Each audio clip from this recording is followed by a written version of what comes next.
What's up, YouTube? Today, you're gonna get a look inside Mr. Encanto's fridge. There's not much in here, but we got the essentials here. We got some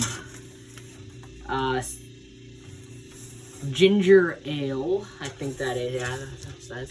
And down here we have some milk. And over here on the door we have nothing. We have a spot for eggs and some Snicks.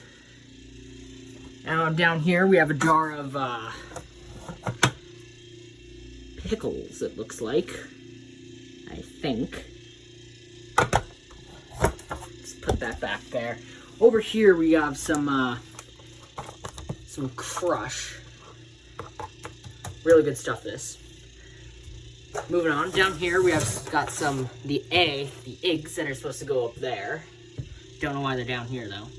In these drawers we have nothing, because my budget can't allow it. And in here, we got cheese.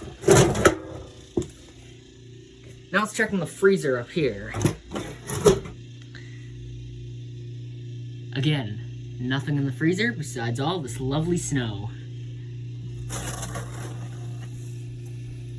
And of course, a Rubik's Cube.